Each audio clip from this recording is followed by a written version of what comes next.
So then, in the metaphysical sphere, the mystic is the one who feels that everything that happens is in some way harmonious, is in some way right, is in some way an integral part of the universe.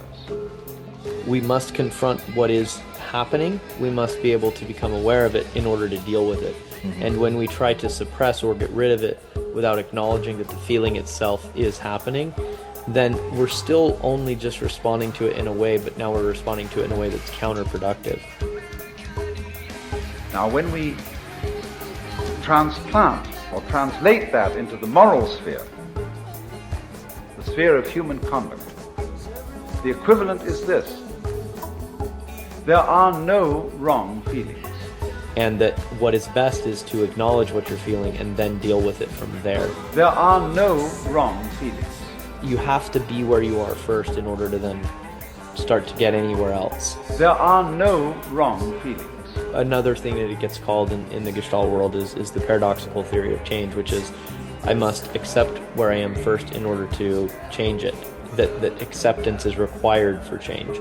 And I think that's really core to what's being communicated here. There are no wrong feelings. And when there's a sense that how you are experiencing reality in whatever way that is wrong, that's destructive and unhelpful. There are no wrong feelings. I can't put up with being a coward anymore.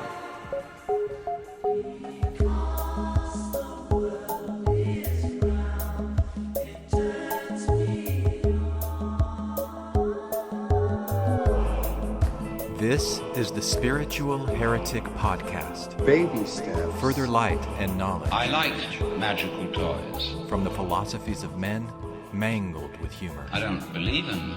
After your faith has let you down,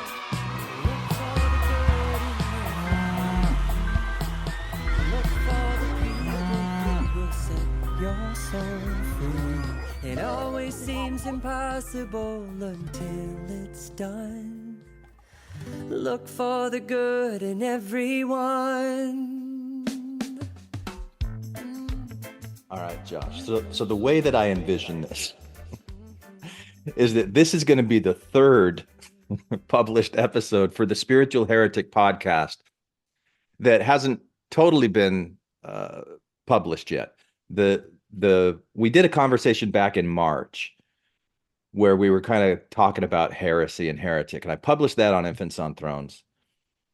And then we did a follow-up conversation 2 months after that. We were talking about the spiritual heretic, and that one, it frustrated me.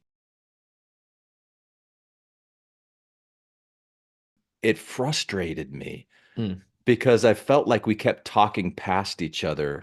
And like at one point you asked me a question, or a couple of points, you asked me, you're like, I want to know what you think. And I was doing this really kind of coy, well, you tell me what you think, because anything that you think is just perfect and it's fine and there's nothing wrong with it. And you're like, what do you mean there's nothing wrong with it? Like if something's either right or wrong, you know, like, and we kind of were going on this thing.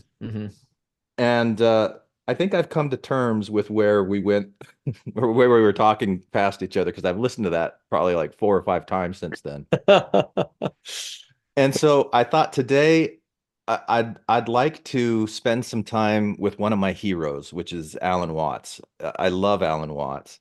And one of the reasons why I feel the way that I feel about no wrong feelings is because of this thing that Alan Watts talked about that I first heard several years ago. And so I want to read this over with you and get your take on it. So let me just start by asking you what if any, what's your relationship with Alan Watts? Do you know him? Are you familiar with him? Yeah. I think Alan Watts, his thinking is very much in the soup of the 60s, and the Gestalt therapy world is very much from that same soup. And so there's a lot of that kind of influence in the world of Fritz Perls. And I think some of those other guys that were kind of in that very powerful, era. And some of the formal stuff that I've done with Alan Watts is The Wisdom of Insecurity was very I don't know, kind of foundational text for me of leaving Mormonism because of the certainty that Mormonism kind of imposes in certain ways. And so it felt very nourishing as like an antidote to that. Um, I read his, I think it's just called The Book, the Mm, Alan Watts The Book. And I got about 85% of the way done with it, and I just didn't finish it. mm, I didn't have anything against it. I think it was just that I kind of was like, okay, I got the vibe. I know what he's saying. And so I wasn't driven to read more, even though I liked kind of the message of it. Um, and I kind of it maybe people would agree with this. I see him as a I think even maybe in the intro to the Wisdom of Insecurity, they mention that he's like this.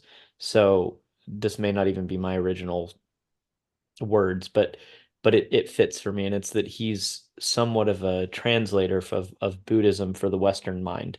mm, That he's very good at distilling Buddhist concepts and packaging them in a way of communication that allows a Western mind to kind of wrap around those ideas. So that's some of my relationship and exposure to Alan Watson. I'd say that I just have a sense of that kind of, I don't know what we could call it, but 60s thinking, kind of mm.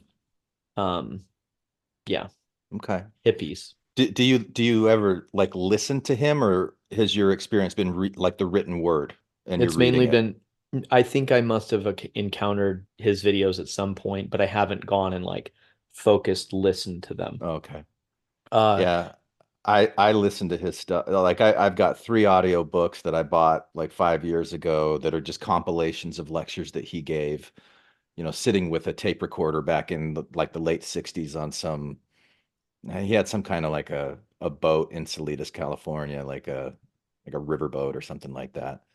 Um, but just his voice, like if you ever listened to the channeling that I do in the Arcturian playground, you'll hear Alan Watts. Like this is me trying to be Alan Watts. He's like that much of a hero to me. If I was going to create a Mount Rushmore of spiritual heretics that I admire and want to emulate, he's mm, definitely one of the seminal figures up there on that Mount Rushmore. mm. So I just sent you a little excerpt from one of his lectures. You can find this on YouTube in little 10-minute clips. People put music to it and all kinds of things. There's different versions of it out there, but it's called No Wrong Feelings. Hmm. And this, I think, is one of the areas where we were talking past each other a lot in that previous conversation. So I was thinking that maybe a discussion of this could help us come together if we needed to come to, maybe we didn't even need to come together. Maybe we were just fine Well, funny where we enough, I are. think that's kind of what we you're what you're saying is what it was, the content of what was also the process and the content of what we were doing. Yeah. Because for me, I was trying to illuminate something that's important to me, which is there is an intention to be understood in a specific way and to have a certain meaning. Yeah. And being able to do that matters. And that's not insignificant or trivial, or not even that. It's that it is a thing that can be defined and then translated and given. And that doesn't actually contradict anything about that there's I just kind of viewed that first little statement, and I think I can see a lot of your thinking is in alignment with it, that there's a correctness of all things in their totality of the universe's way of being, and that can include misunderstandings and understandings. I On some fundamental level, I think all I was maybe, and if people listen to our first one, if we publish it, I wanted to say misunderstandings and correct understandings are a thing. Yeah. And they can happen and they're relevant. Yeah. Yeah. And I think I've got this really, I don't totally understand it, knee-jerk reaction, this trigger to calling someone wrong, or for like if I'm going to call someone wrong. Like if I'm saying what your thoughts on this are wrong, or your conclusion on this is wrong, or you're misguided. Like that's one thing. But to say you are wrong. Like as a total being. Yeah, like the way that it can hit somebody, or probably the way that it hit me at different times in my life. I'm like, don't tell me that I'm wrong just because I got this thing wrong. Mm. Like I can be wrong, but I'm not wrong to be wrong. Like Yeah. that sort of thing where so I don't disagree with you that it's important to prioritize uh valuable or first of all what you said to be understood. Like if you're trying to Hmm. communicate something, you want to make sure that you get that point across and that you're Yeah. understood as much Hmm. as it possibly can be from one person to another. That's important for communication. But if somebody misunderstands and then you're like, oh, you're wrong, like there's something wrong with you because you misunderstood that, or there's something wrong with you because you misrepresented it, or like that's where I start getting Hmm. Hmm. so. Did you feel like I was saying that in our conversation, or is that just like additional now that you're saying that Did I feel like you were saying what? that you were wrong in some No, way? I Okay. didn't. No, I felt like what I was doing in talking with you wasn't being clear about why it's important to me to take the Mm, time to mm, not just do the shortcut linguistically of mm, saying you're wrong. mm, It's important to me to like take time and not mm, do that. And I just don't think I mm. really expressed that very well. But I see. So that's what was maybe one of the points you were trying to make is Yeah, you understand, and we that, and I guess this is just redundant at this point, but people can be accurate or inaccurate, or they can land on target, or a message can be received or not properly received. yeah. And there's a way in which that's appreciated as separate from them. Yeah. Yeah. Because like you had asked me a question about whether you were interpreting what the Arcturian collective thingy were saying right. Hmm. And I said, whatever your interpretation is right. And I didn't And like you're that. like, no. Yeah. No, I want you to tell me if I got it right. Yeah. If it's a pink car or it's a yellow car, tell me That's which right. one it is. Yeah. And then it just kind of like unraveled from there. It was interesting, but it reminded me of the Jordan Peterson, Sam Harris podcast on truth that was like 2 hours where at the end of it, I was just pulling my hair out because I just didn't feel like they moved anywhere in the conversation. They ended Well, up having more conversations about it afterwards, but it's so funny because I guess that is like the content and process are the same here of misunderstandings. right. Um, but these things happen all the time in these intellectual debates, and it's something that became clear to me is that there's about, I don't know, a lifetime of conversations before people can come to even effectively engage in a discussion when they're two separate uh ideologies. And they sometimes don't interface. And so it's almost as though you have someone playing a perfect game of golf while someone else does ballet, and neither one has any relevance to each other. And I saw that with Bill Nye and the Creationist Museum guy. I think his last name was Oh, Ham. yeah, yeah. When he says, "Were you weren't there? Were you there?" Yeah, Yeah, I mean, I the remember that. whole, yeah, that whole thing was an embarrassment. I got dumber from listening to both of them, is my opinion, because they weren't having a dialogue. It was they were having two separate monologues, and it turned into a cacophony of madness where neither person was even remotely approaching anything that could interface. And and sometimes more or less, I think that can happen with lots of these intellectuals when they quote unquote debate is you've got two totally different projects happening. You've got two separate monologues, and there's nothing useful that comes of it. And I wish I could moderate for them or do something where I could get involved, because I'd want to almost do like therapy. I would want to try as best I could to demonstrate to them that what they're doing has no relevance to the other person, and where the two depart ways, and see if they could get back to some kind of common um trailhead. But it's like they're on opposite sides of the universe, and they're going further away from each other in those debates. But Yeah. See, if I really wanted to like go down the rabbit hole and argue with you, and Yeah, what maybe would I you do, say? You could do it. where you say there's, and I forget the word for word absolutist language that you use, but it was something Mhm. like there's absolutely no value in what they did, or that it made you Yeah. dumber, or Yeah, I like it's got dumber pointless, it's as a worthless, result. like Yeah. it doesn't contribute anything to anyone. Yeah. And I just think, no, I can't take that. I can't do that. I can't say that. Like Yeah.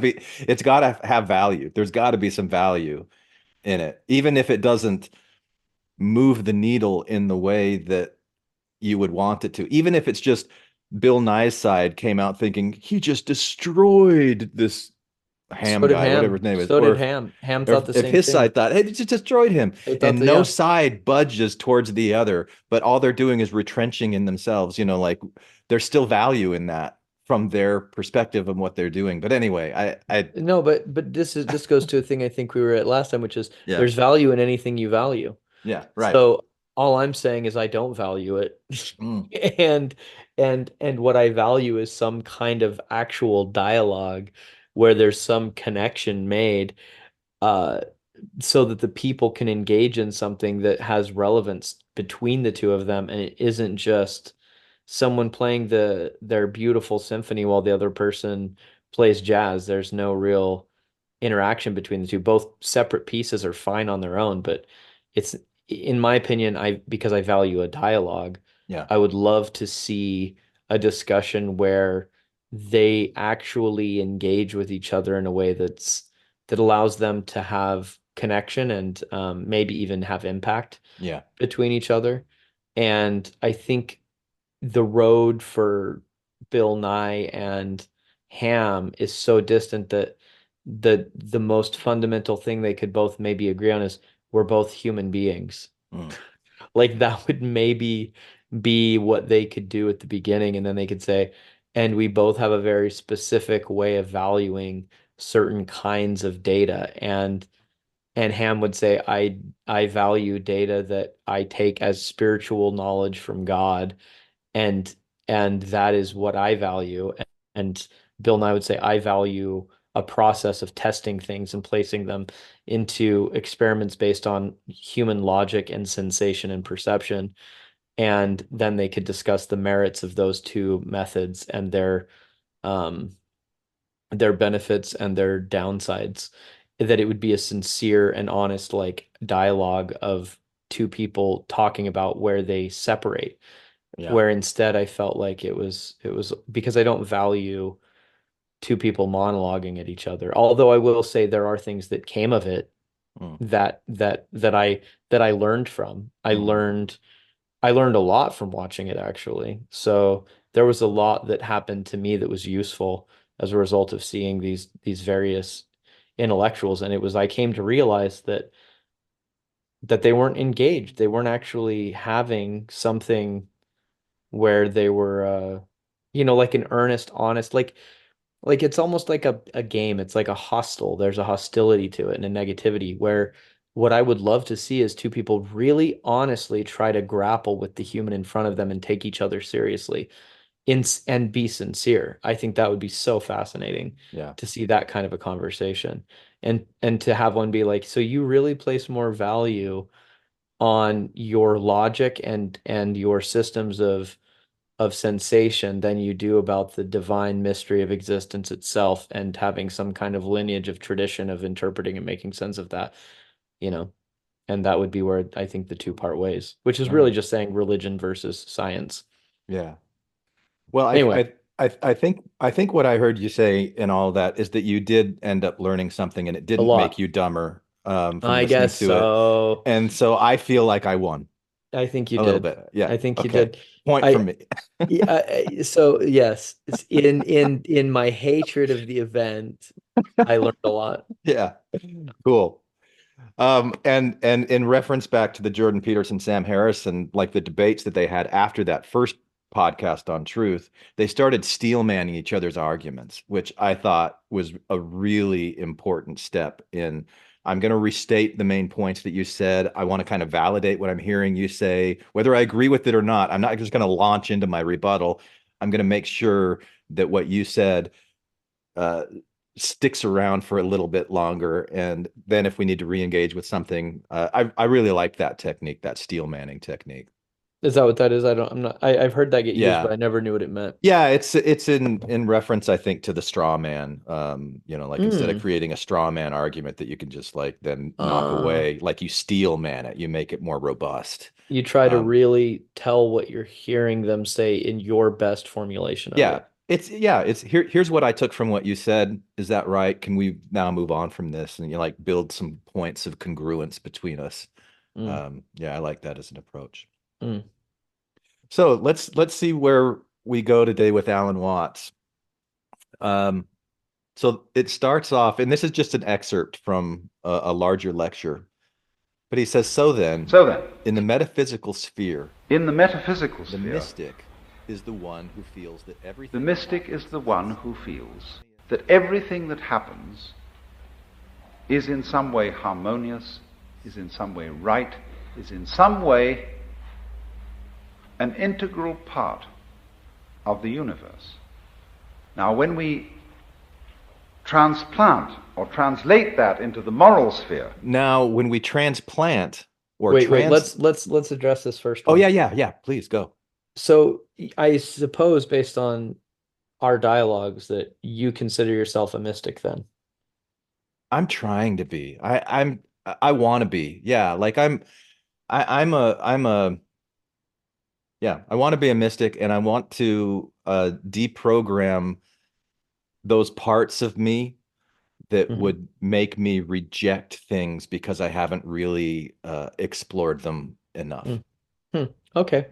Yeah. But I like the idea, this fundamental idea that things are in harmony. There is some harmony. Well, according to Watts, Mhm. he says in the metaphysical sphere, the mystic is one that feels everything that happens. So I think Yeah. you qualify based on his definition. Yeah, except that I But you don't don't have to always try. feel that way. That's not always like my native reaction and response to things. I see. I see. Yeah.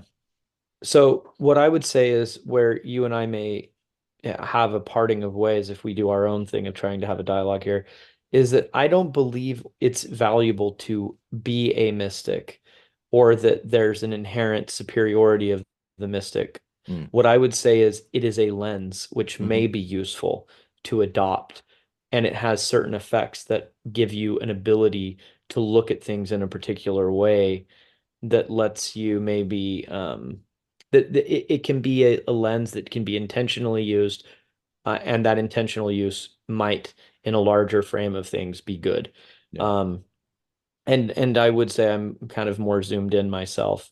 So the zoom out is where I think it's the best. So like if I zoom out to like total time and total everything, I would just say where I'm a mystic is I would say the universe paints with all the colors, and all those colors are good in the sense of the universal, like holocausts and times of peace and horrible people's lives ending, like a not a horrible person, but a life that we would say is extremely filled with pain and suffering and abuse and ends early.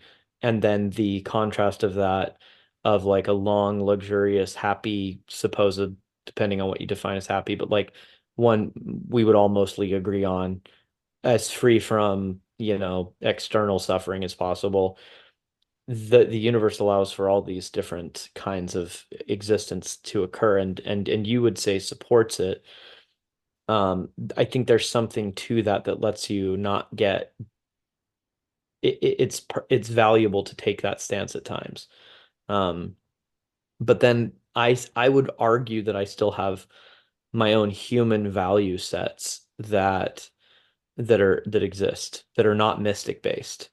Um, like I wouldn't I yeah. So it's a lens. To me, it's a lens, and it's a lens that can be useful, but it's one I can swap in and out to kind of make sense of different things. Like going Yeah. around beating children doesn't honestly feel right to me. Doesn't feel harmonious in some way or integral, like it's an integral part of the universe. Yeah. Um, yeah.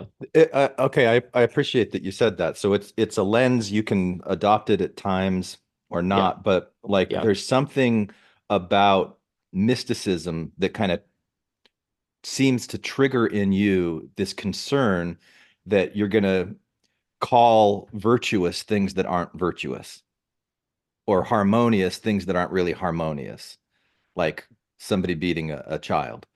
Like from a mystic's point of view, they might look at that and go, oh, it's all part of the natural harmony of things. The universe allows it, the universe supports it, so it's okay.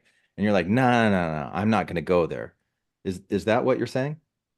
Well, I Am I guess it all, steel manning you right? yeah, I think so. I think what I'm thinking about is, my spiritual stance attempts to be, I'm a practicing Stoic. That's what I'm currently interested in. And people have the same reaction I just had, which is they think that a Stoic will become passive or disengaged from their life. And Uncaring. so, and just kind of oblivious or ostrich head in the sand kind of thing. Like I'm Right. just focusing on me. And that's not accurate. It's not an accurate representation. And so I guess what I want to ask is from your perspective, Glenn, as a kind of a practicing mystic here, um, do you, what do you make of that kind of instinct that I'm having that this could cause one to become without any moral bounds or any response to what we might call things that are immoral or unethical? Like, do you sense that there's a way in which that yes, like I guess my first question is, does mysticism create a stance of neutral, everything is equally moral? I guess The it's answer to question that for one. me is no, Okay. Yeah. unequivocally no. Okay. Okay. When you're talking about moral equivalency, no. Okay. So it doesn't create, the lens doesn't imply a world that has no morals or values or ethics. Right. Okay. So that's I guess right there. Then I guess how do you may do it in a similar way that I do as a Stoic. So I'm curious, like, how does it fit for you that that's not the case when one decides that everything that happens is in some way harmonious, in some way right, is in some way an integral part of the universe? How do you hold that stance and yet it doesn't go into that place of kind of becoming passive, a passive bystander to life? Because I can answer that from a Yeah. Stoic perspective, how they do that. But Well, I think it's because I don't think of harmony. When I'm thinking is in some way harmonious, what I'm thinking is there's a cause and effect relationship that if I really understood the whole picture, I would see how things are fitting together and causing and creating. And that idea is encapsulated in this idea of harmony.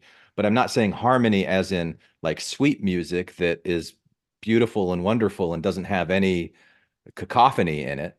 It's just it's somehow harmonious. It all fits together. It's somehow right, meaning there's this thing causes this thing causes this thing causes this thing. There's that kind of causal relationship in some way an integral part of the universe, meaning that these relationships of things, like everything is relationship.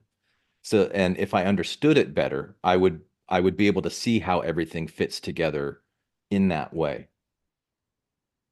so it really comes down to the word harmony, but it goes further. He says, It's in the some judgment way, thing again. Like it's yeah. for me the judgment, like where I've recognized in myself uh I have this penchant to judge things as like bad or horrible Hmm. or beneath me. And I really want to temper that. It's not like I want to eradicate that from me completely. I want to be heretical about my own judgment. I want to challenge my own judgment. And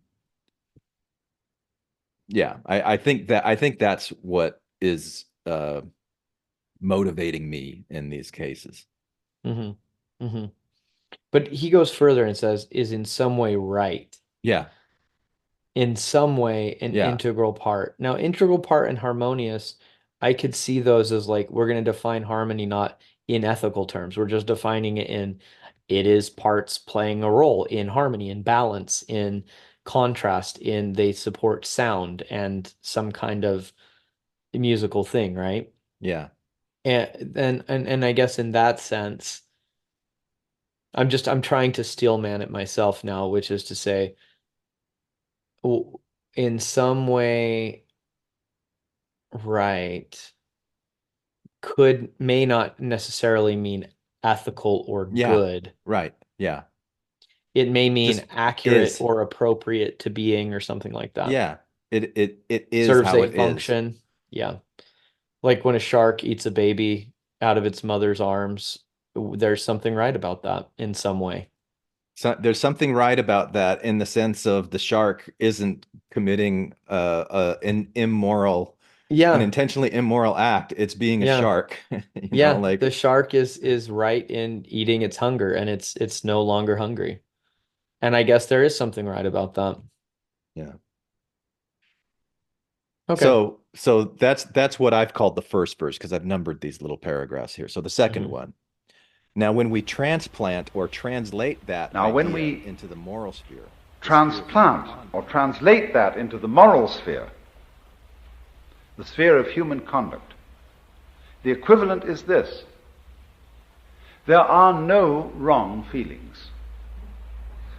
There may be wrong actions in the sense of actions contrary to the rules of human communication. But the way you feel towards other people, loving, hating, etc., etc., there aren't any wrong feelings.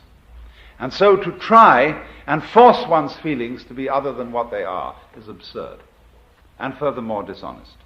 did you want to spend any time with that one? No. Okay. I think that well, now that I'm going, I was fine leaving it, but since you asked, uh, feelings is an interesting word.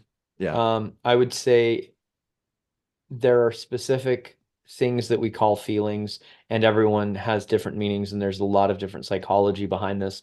One of them that gets passed around in the Gestalt world, again, it might even be arbitrary, but therefore it's still useful, is to define only certain things as feelings, aka emotions, and that would be sad, angry, fear, or sadness, anger, fear, happiness, and horny. Those are the five emotions. Um, and they don't really define anything else as emotions. And in that sense, all emotions, there are no wrong emotions. Every emotional reaction is just relational and isn't Yeah. wrong. Right. And so I believe that when we say feelings and then we use it like hate's different, love might be different. Love implies meanings and other things. So does hate. They're they're kind of relational meaning system states. And I would say that they're not exactly pure feelings anymore. They can be examined and analyzed for including thoughts, impulses, Mm. meanings, and other things that are part of them that um uh might be wrong in a sense of this like human thing he's talking about, but the sphere of human conduct. Yeah. Um but simple, I think what I'm taking from it, or what I'm gonna go ahead and try to steel man here, is he's attempting to say there's an internal validity of human experiencing, and Right. in the realm of experiencing, whatever is experienced is not wrong. There's no wrong experience that you're having. And that starting from that place, um, I can see a lot of, like, again, the kind of thinking that influenced Gestalt thinking in what he's saying is we have to first reconcile with and acknowledge whatever one's internal state is as an order of operations before we can do anything useful. Yeah. And so in that sense, I completely agree that we have to first acknowledge, deal with, and look at and welcome experience. And so Mhm. if we sub out feelings with what's being experienced by a person, I would say it's inherently valid, and that it's a crucial first step. And then sometimes you can get a look at something that allows the experience to change in a way that's more pleasant for a person once they start grappling with it. But often what happens is we judge it, criticize, and try to change it too Yeah. quickly. Yeah. And that's usually the bias of people, is that they much too rapidly move to those things before giving enough space and unfolding to really be with a person's experience. And so this kind of thinking is designed to go against that habit in humans that's unhelpful. Yeah.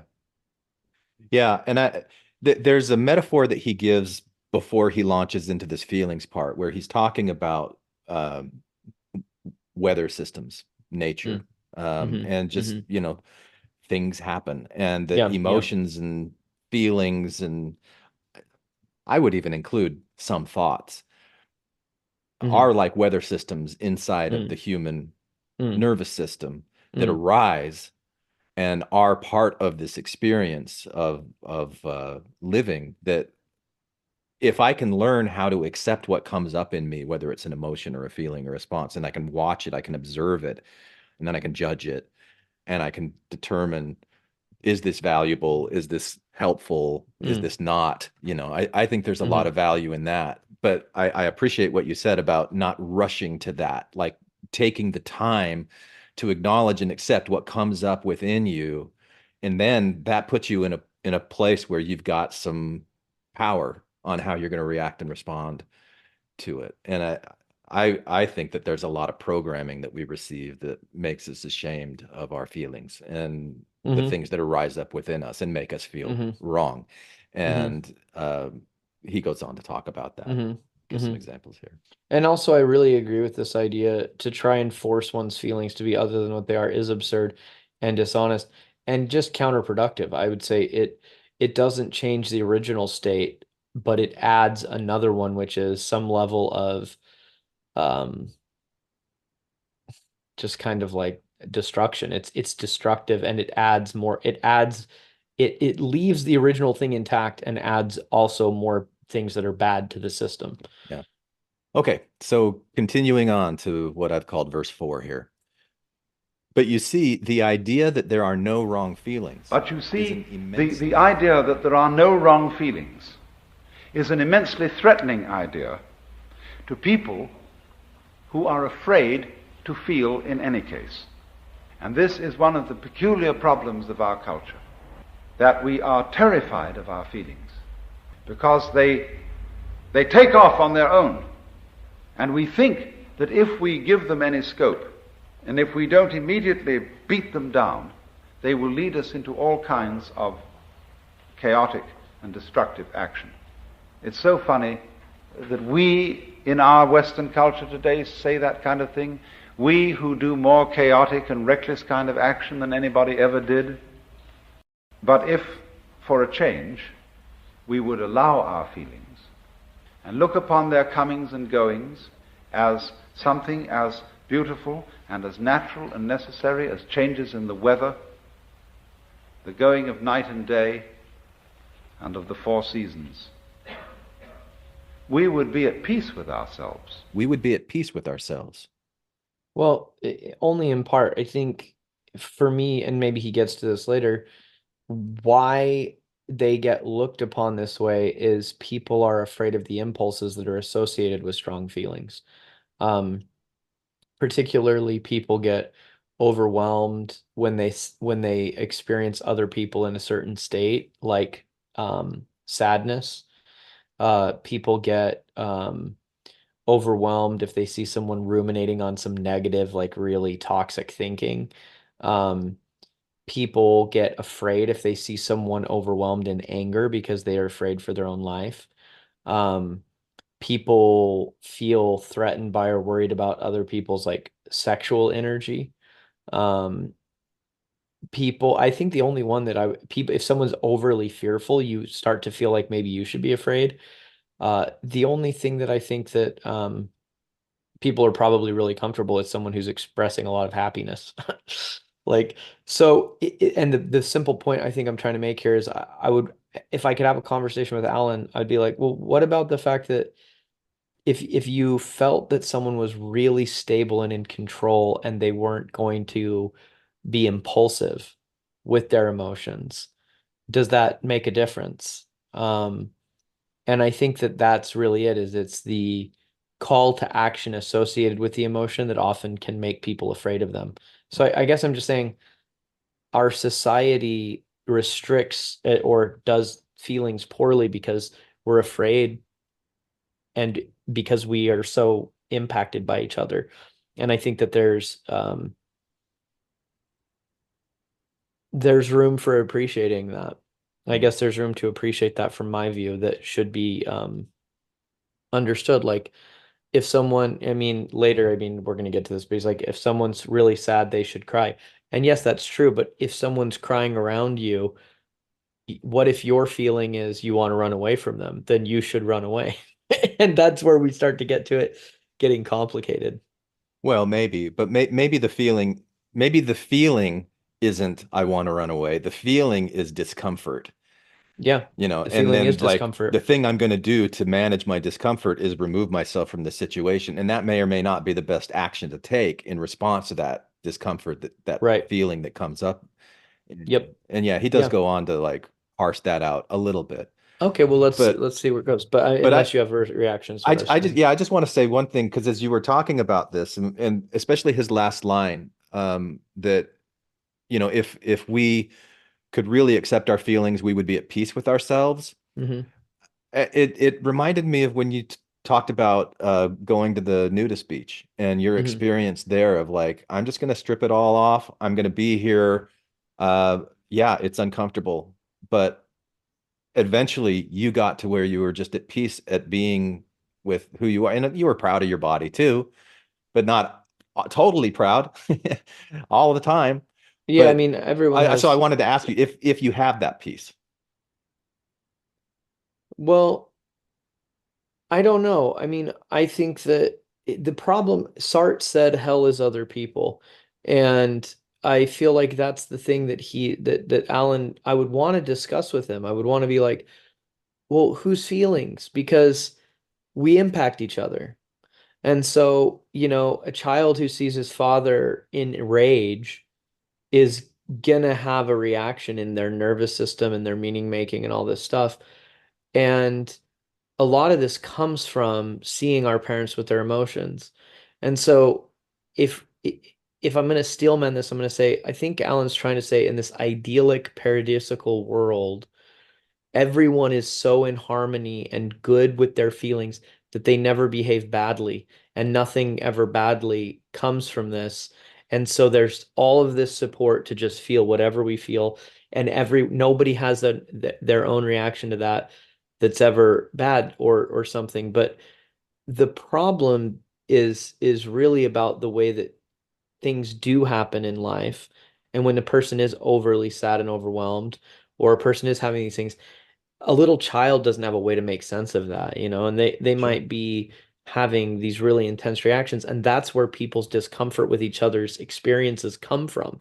It comes from their childhood relationships to other adults that had a lot more power and control in the world than these children do, or at least that's in part where this comes from.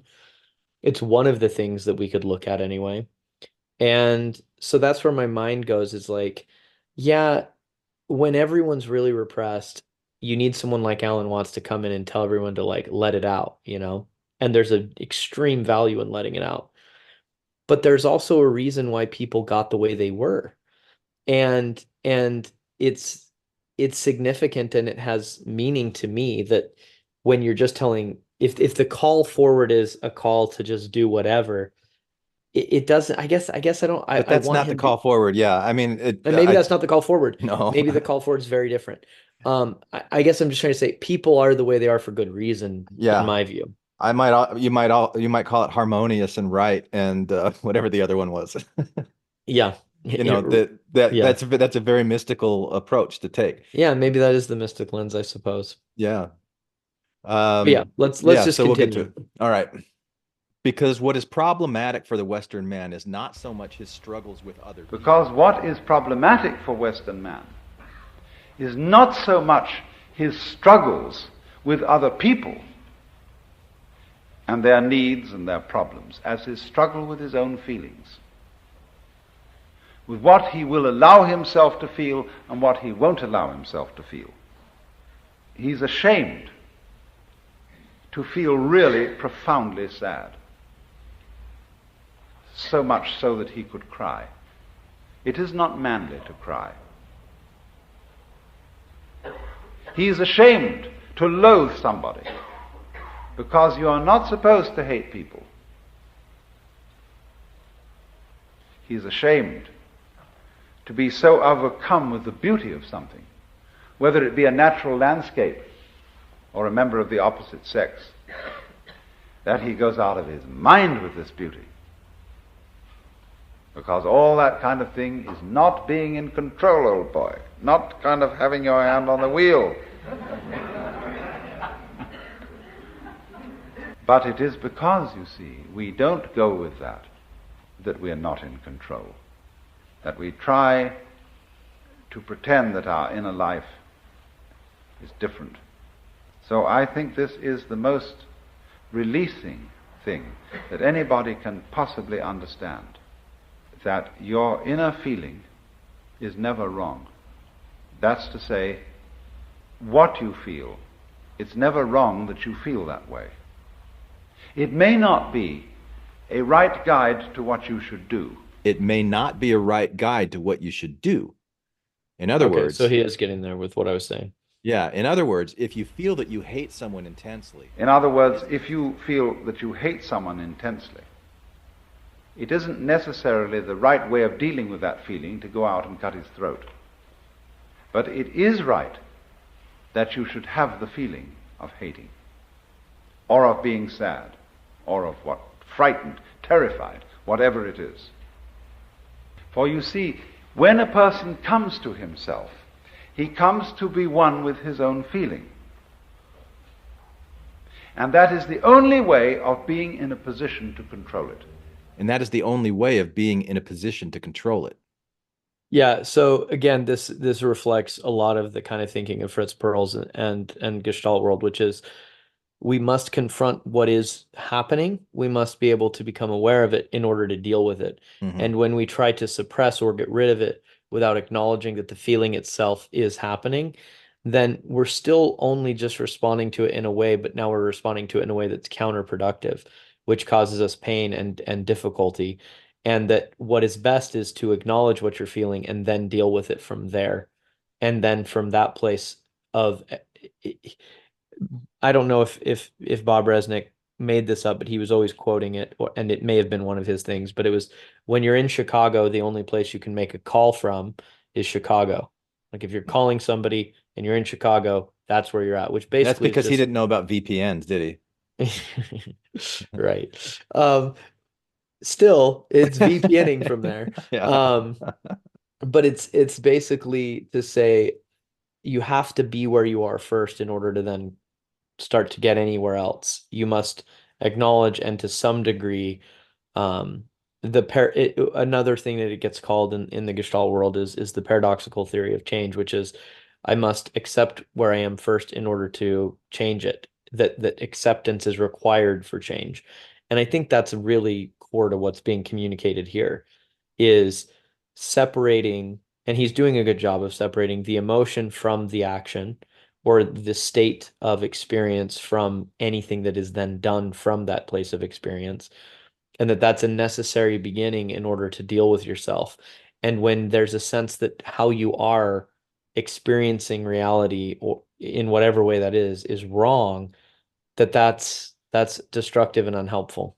Yeah, that in itself is a lens, right? Like this lens of judgment that may be like the lens of mysticism. You could use it or you could not use it.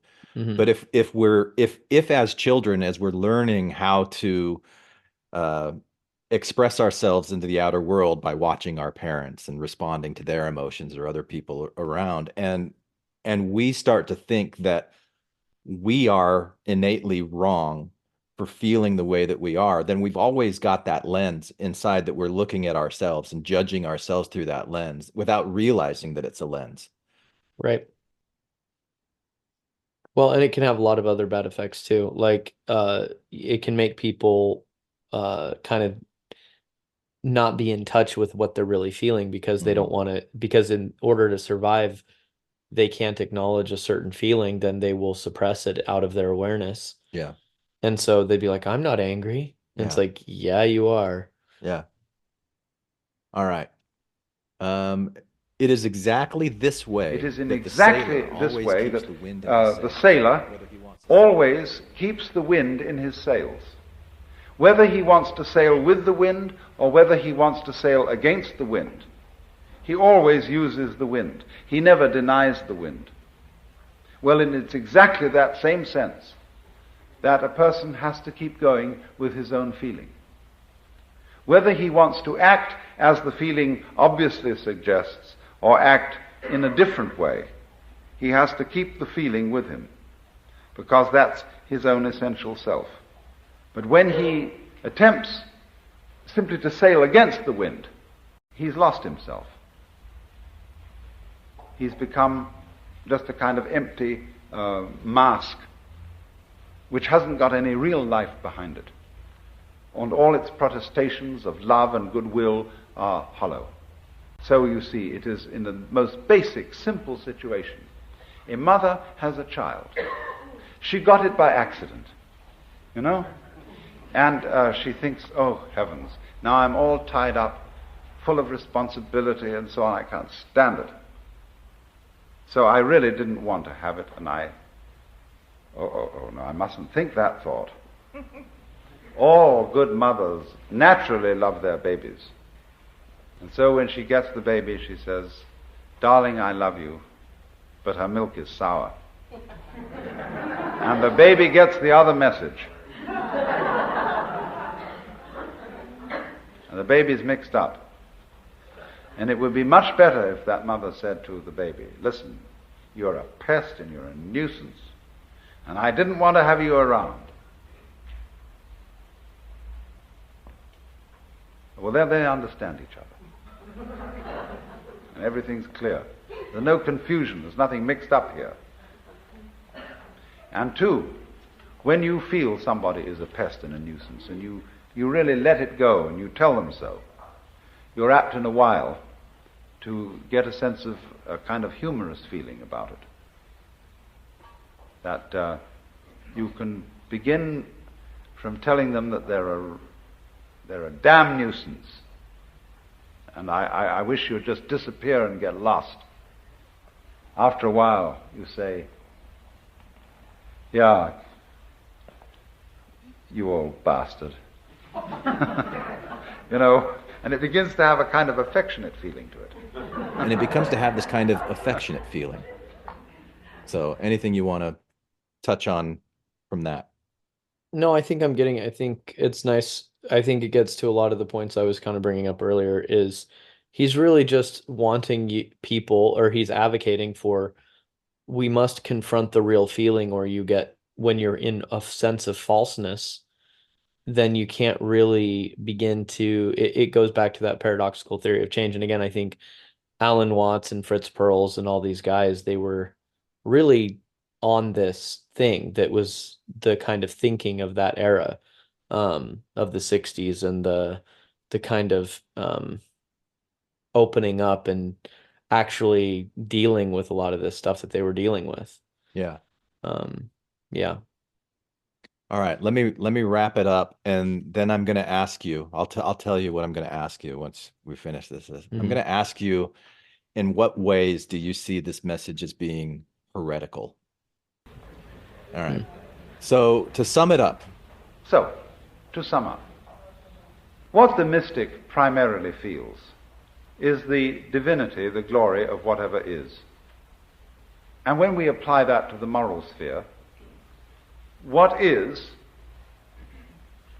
what one feels genuinely. And this must always be admitted, always allowed. It doesn't mean to say, let me emphasize this, it doesn't mean that we always are therefore compelled to act upon the basis of what we feel. That is to say, to kill the person we hate. Hatred does not necessarily lead to violence.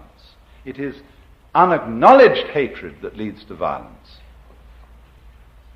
Honest hatred can be expressed in much simpler ways.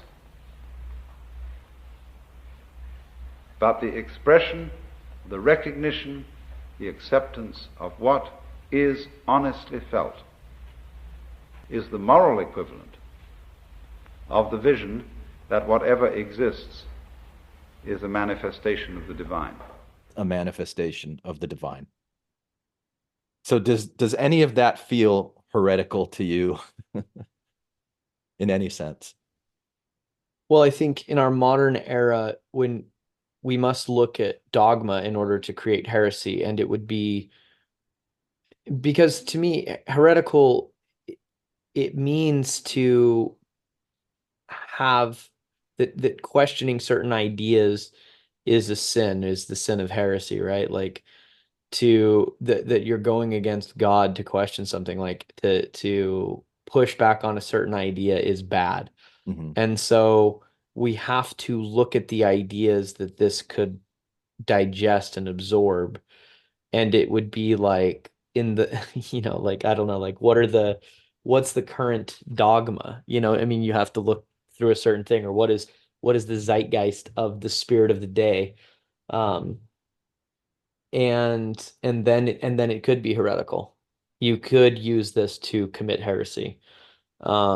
Anybody who would say that the way that you feel or think is wrong, this would be an incredibly heretical idea.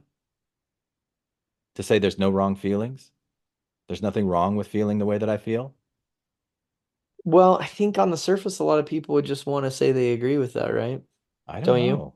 I I'm don't around a know. lot of people that I think would say that. Yeah, And what you feel is right or whatever, like your feelings are always right or valid or something. I feel like I could hear.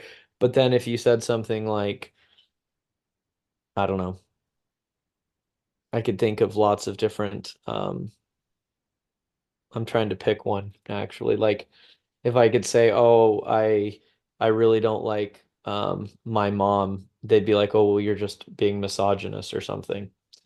And that's not right that you're mad at her. You're just mad at her because of the patriarchy and because you're a misogynist. yeah, so And then, it's not right for you to feel the way that you're feeling. right. And so the heresy would be to be like, well, no, I think that I don't like her because of her behaviors and because of these things that she did. And wanting to be able to look at that and express that, and then other people want to control that and contain that. Yeah. you know, um, or, people when we were Mormon or practicing that, if you said, I really don't like this thing that this person's saying, you really probably wouldn't get much support to say that if that was like a person in authority, right? Like that would be heresy at that point. But I think humans, the reason that heresy resonates with me is you have to have heresy in a sense to break free of the dogma. It's the antidote. It's the pushing and pulling of those that want to contain and control what humans are permitted to think and how we're permitted to express and be. That it's the pushback to of the it's the antithesis of dogma is kind of what I see it as. And so it anything could be heretical to anything, but you have to know what the dogma is, and then you can have the heresy, which is these codified sacred beliefs that get held. And I think the modern era would say that I try to think, what are the sacred cows of the modern era? Well, the sacred cow is anybody that's been oppressed or is a victim. So any pushing on that or questioning that in the modern day um, is going to be a heresy, I would say. You're not allowed to do that. Once a person has got that status, it's like a priest that you're not allowed to, that examining anything they do would be itself a sin. So the impulse that you would have, the feeling that you would have, the desire to challenge them, that in itself would be a sin. Do you Yeah, include that in yeah. there with it? That's what I think. Well, like that's what I think of as like the fundamental word itself, heresy, is Yeah. to question the narrative, whatever that narrative is, the narrative being whatever the current modern zeitgeist dogma Yeah. implies, and I think that's a lot of what Alan Watts was dealing with was you're bad for having any kind of feeling or thought, and he needed to say, no, I'm not. Yeah. I have my thought, and I'm not bad for having my thought. I'm not doing anything, but I'm feeling, and it's okay for me to feel. Yeah. Like, I didn't want this baby. I mean, that's a pretty big one to have. Like, I don't want this kid around. This sucks. I Yeah. wasn't ready to have this kid. I don't like this kid. And this kid's making my life shitty. Yeah. That's a pretty important thought to be able to have, because Yeah. then you can deal with it and you can start to maybe even move past it and accept that that is how you feel. But when you can't have that thought, you end up not liking the kid and hating yourself and creating more problems for yourself. It becomes counterproductive. And so what I think Alan Watts is really just saying is deal with the problems you have. Don't keep creating more new ones. Mm, I like that.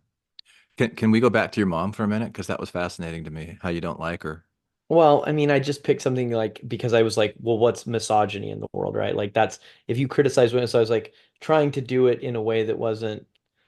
I actually right now I'm getting along great with my mom. I think probably Yeah. better than I ever have. But what I was attempting was the sacred object would be women in general. Like if a guy says, I don't like any specific female, I think what he gets a lot of in the modern era is, well, are you sure you're not being a misogynist? Like where is this, this is the patriarchy or something would be what I would imagine the the dogma of the day would make his statement heretical, is that he is critiquing a female in any way, shape, or form. Or, even more so if I said Taylor Swift, if I don't like Taylor Swift's music, that's like a kind of a cultural icon. It's kind of like a Mother Mary of the modern zeitgeist. Critiquing her itself is a sin. And I don't really care. I think her music's probably fine. I think she's probably a fine musician. It was more offhand, for example, but Yeah. yeah, Are are you okay, like, if I ask you some questions about your relationship with your mom? sure, you can Okay. ask. I Yeah. may or may not answer all of them, but I think I welcome all questions. Well, what I'm curious, because you said that you don't like her, and then uh on reflection, you're like you're actually getting along with her better now than you Hmm. ever have. And Hmm. so it seems to me that you have accepted your feelings of dislike for your mom that have given you the ability to make some choices in how you interact with her, and it's kind of empowered you in a way. I Yeah. wonder if it has liberated you from any kind of sense of guilt, if you ever felt guilty that, like, I should love my mom and I Mm, really don't like her, mm, and I should want to be around her and I kind of don't, but I should mm. want to. And if that has been a struggle, and how you deal with that struggle, given this sense of no wrong feelings, and if you feel that way or not. Yeah. Yeah. I think what it's brought me a lot of peace to grapple with the complexity of my parental relationships, both with my mom and my dad. But um essentially, I don't know that I ever felt it was that how I felt toward her was wrong. I think what was difficult for me was more that there were a lot of great, really awesome times with my mom, and there were a lot of really hard, painful experiences with her, and kind of trying to get into a sense of connection that was able to get those things acknowledged so that I could move on and get past them. And I think eventually in my life, to some degree, I've gotten there, and I don't know that I need anything now because of conversations I've had with her that were useful for me. Um, but definitely, I think I had to be able to grapple with how I was feeling.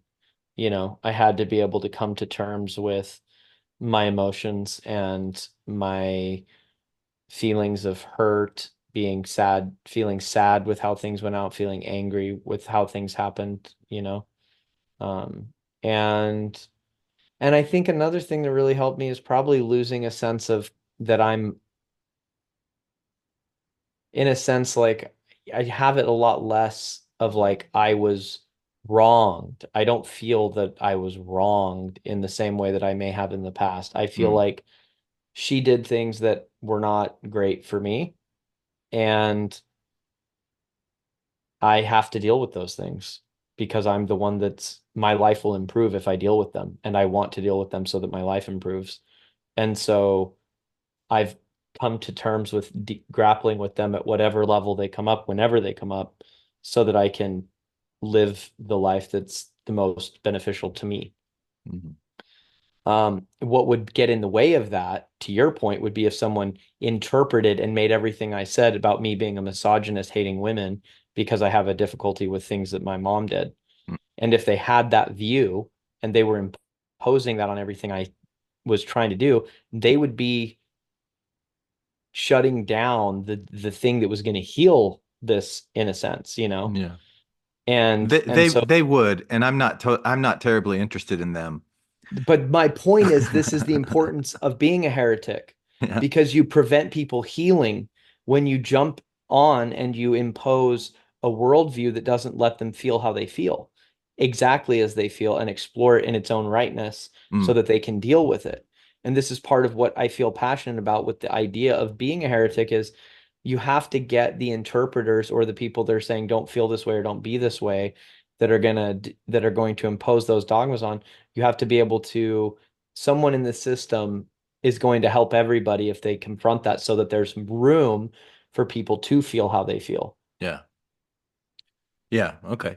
So I really do want to focus more on you than on them that's getting it wrong, because what I heard from you and your experience is that there were times in your life where you would have interpreted uh, things that happened between you and your mom as she was wrong, she was bad, it was unfair, and you would kind of Yeah. carry that.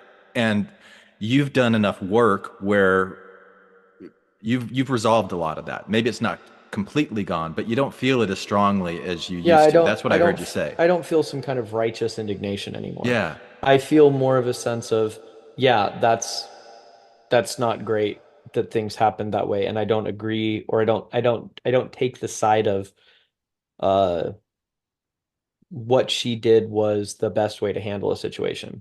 Yeah. Um, and I don't take the side of, I think in the past when I've been angry, there's been more of a sense of I was wronged by a Hmm. person who did a bad thing. And she should have known better. I don't even know. I think it's just this person did a bad thing, Hmm. and now I want to go tell them they did the bad thing. And now I'm Mm. more like, a person, she did a thing. She was also human and limited, Right. and she responded to it in this way that impacted me and was difficult, and now I'm needing to deal with it. And it may include her, it may not. Yeah. Like a lot of what I think I've gotten to in my life at this point is a lot of my healing doesn't require her at all. Yeah. I wanted to ask you about that, so I'm glad you brought Yeah. that up. My own healing journey is to a point where there's times when I've gone to her to tell her things she did, and it really felt like I needed to have those conversations. Yeah. And I think I had to have those conversations to realize I don't need them. It's kind of like the people that like are millionaires and they're like, money isn't the core of happiness, but the only reason they know that is because they have all the money. Yeah. And it's kind of like, well, is it or isn't it? But I do feel that the conversations I've had with her have gotten me to a point to realize that that's not where the healing happens. The healing happens between me and me. Yeah. And that's really been an empowering discovery. And I'm going to be a little audacious here and say that that sounds like you're putting on the mystical lens, at least the way that I use it, Yeah. Yeah, yeah. because you're I think, finding yeah. the harmony in things where you used to just judge it as like disharmonious, and you're like, oh wait, but she's a human. She makes, of course, there's this, and I don't have to confront her and create more issues because I've done that and I've learned that's not really where the healing is. Maybe sometimes I do, and you got to go through that, but that real healing happens in a perspective change that you provide yourself. And that perspective change involves this mystical lens, I think. Mm, mm-hmm, mm-hmm. I'm digesting what you're saying. Yeah. I think, yeah, I think Alan Watts basically addressed the concerns I brought up at the beginning, Hmm. which is essentially separating action from feeling, or as I would say, experiencing. And there's something about a harmony of all experience that happens without, while keeping that separate from moral analysis. And so I think when it's in the realm of internal human experience, that lens is very useful. maybe perhaps it's most useful. And what happens when a person doesn't take that stance is they take one problem, turn it into two problems, Mm-mm. that they still feel the way they feel, and that they're now adding judgment, criticism, condemnation, uh, some kind of violence against themselves that doesn't change the feeling or the experience they're having, but adds to the experience more negativity and more upset. Yeah. All right. And Well, so I would say it's counterproductive to do that. And it's more productive to confront, acknowledge, support, and be with what you are experiencing so that you can respond to it and deal with it in a way that then could be in alignment with your morals and your values.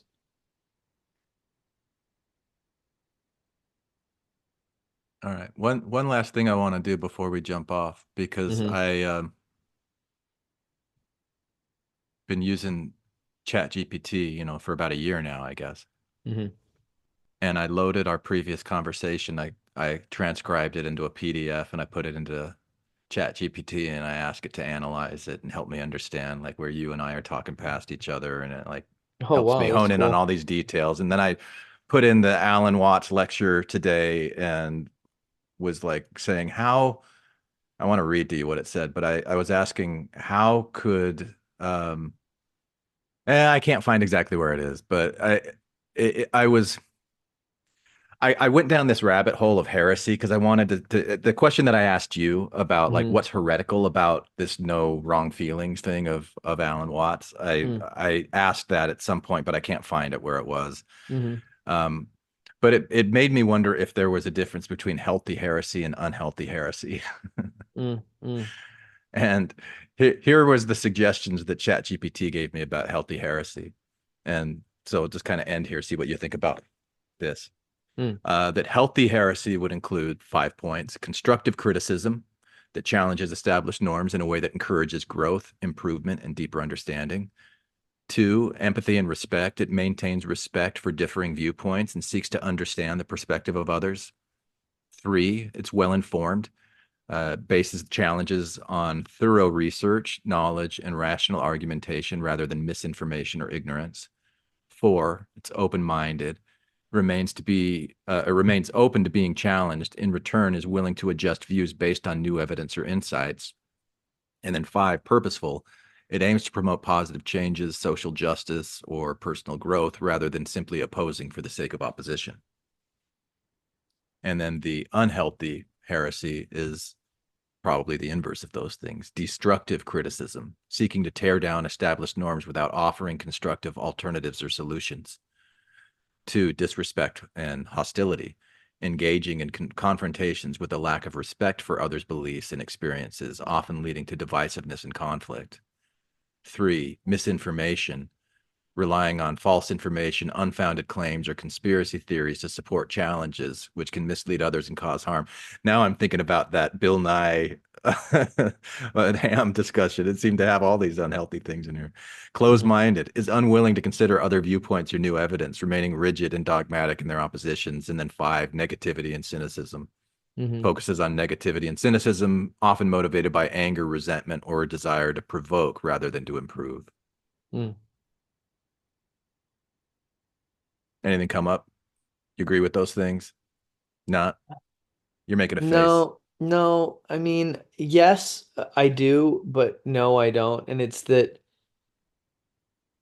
I go more of like a Slavoj Žižek kind of thing, which is You got it. You've mentioned this guy several times. we should just watch Pervert's Guide to Ideology and discuss it. That's something that I would be willing to do. If you're wanting me to do more homework and we want to discuss something, we should watch that and discuss it next week. Okay.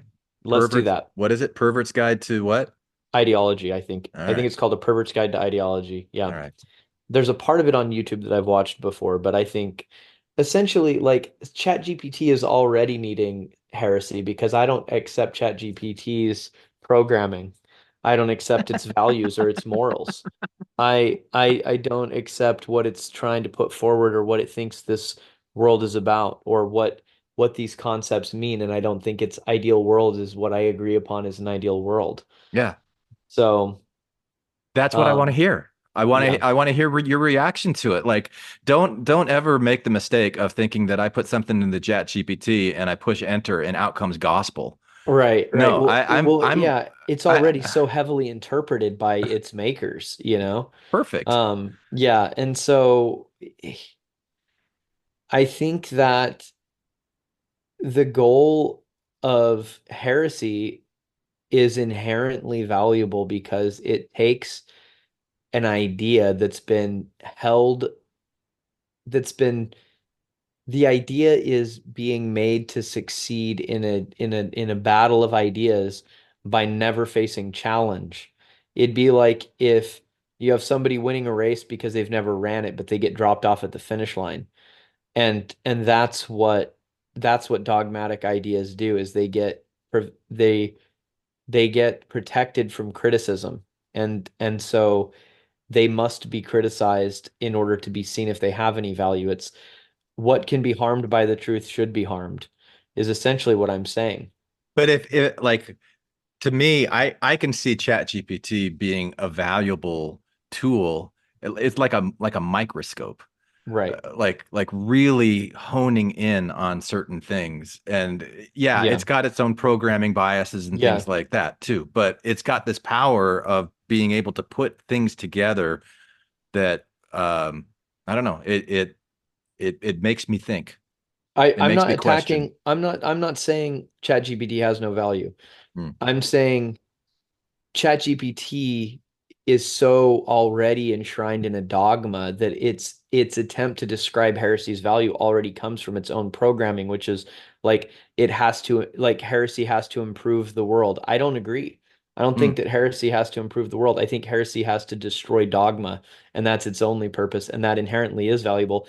And maybe it could even lead to a worse world, like, but it leads to a world that's honest. And to me, I guess that's a better world. All right. So it's like if the world is going to be happier if we don't find out that grandma has cancer, but I say she does and she does, and I'm right. I'd rather the sad world that results with my heresy that was willing to confront that grandma had cancer. I guess I'm more interested in truth above all.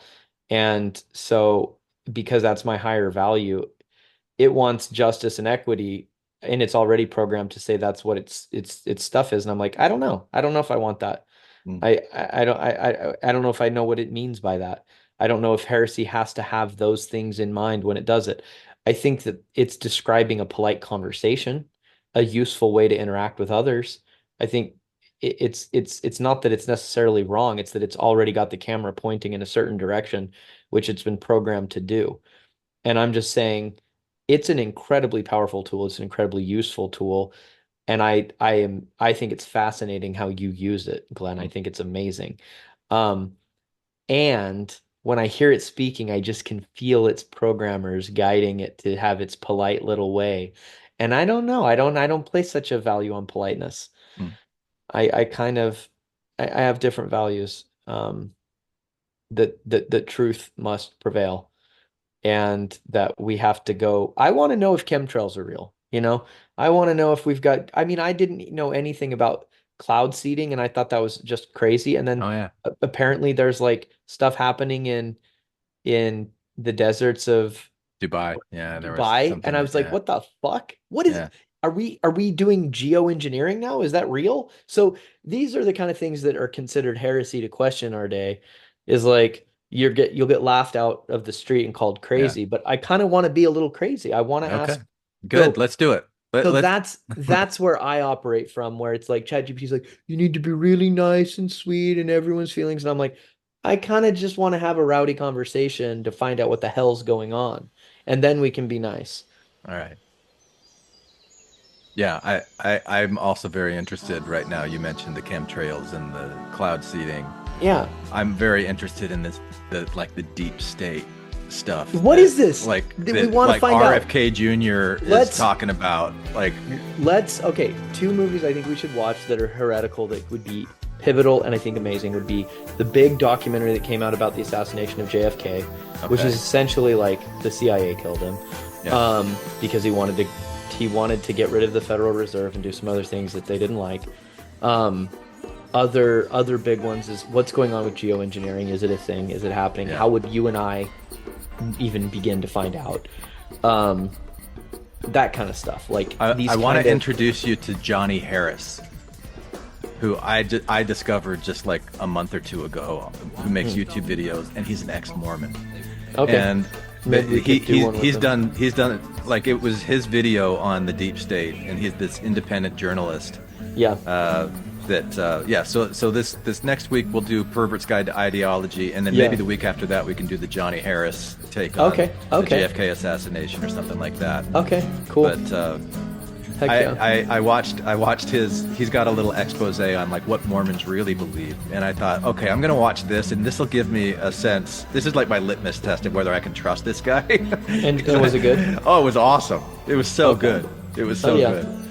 So yeah, amazing. All right. Well, thank you for your time today, Brother Neil, and we got some homework. Yeah, I like it.